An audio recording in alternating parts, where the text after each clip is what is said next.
दिनै बड'फ उपेन्द्रनाथ ब्रह्मनि 30बाथि रुंसारि सान।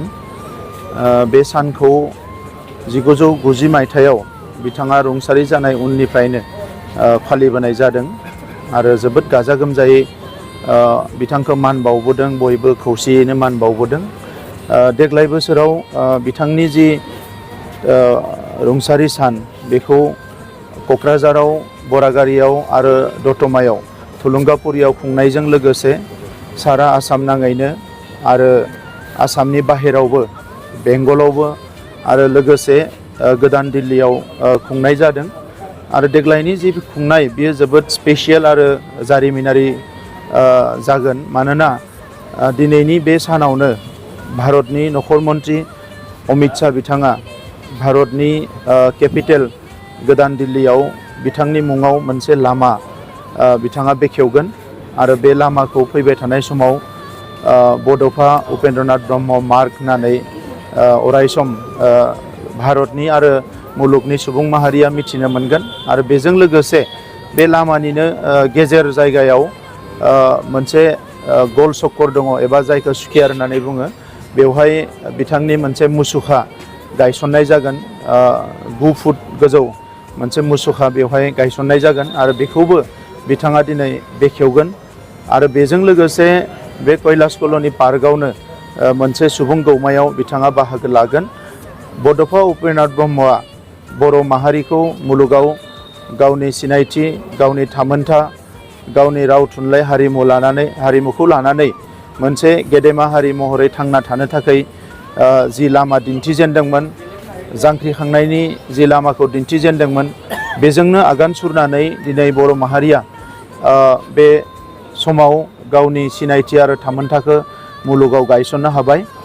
आरो बे बाथ्राखौ बुजिनानै भारतनि हायेस्ट लेभेलाव दिनै प्राइम मिनिस्टार बिथां, हम मिनिस्टार बिथांमोना गोबां समाव बड'फानि मुसुखायाव बायदिसिना हाबाफारियाव बिबार बावबोदों। बड'फानि बागै बिथांमोना बुजिनो नाजाबोदों।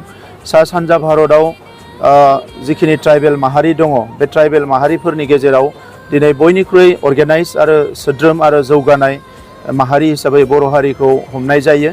आरो बे हिसाबैनो दिनै बिथांनि मुसुखा गायसननाय एबा बिथांनि जि रुंसारि सान फालिनाय बेखौ नेशनेल लेभेलाव लाबोनो हानायखौ जों बयबो गोजोननाय मोनदों।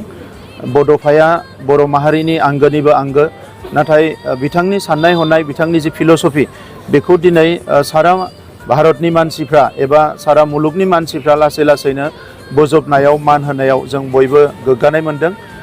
फैबाय थानाय समा जोंनि माहारिनि थाखाय जोबोद मोजां सम।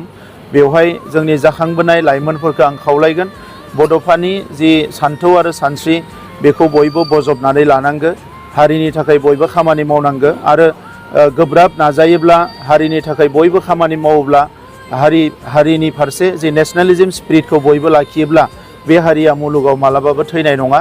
दा दिनैनि सानाव आङो बयबो बर' फिसाफोरखौ रोजा रोजा साबायखर बावदों, जोंखौ बयबो थुलुंगा होनायनि थाखाय। दुलाराय बर' फरायसा आफादखौ आं साबायखर बावदों जे दुलाराय बर' फरायसा आफादनि आथिखालनि दैदेनगिरि बिथांमोनानो बे बाथ्राखौ सानजेनदोंमोन आरो जों बयबो मदद होनानै दिनै बेखौ मोगथाङाव महर होनो हादों। दा नंखायनो दुलाराय बर' फरायसा आफादनि आफादगिरि दिपेन बर' आरो बिथांनि टिमखौ आं साबायखर बावदों। बयनिसिमबो आङो दिनैनि बे गोथार सानाव गोसो गोरबोनि खुलुमनाय आरो सिबिनायखौ बावहरदों।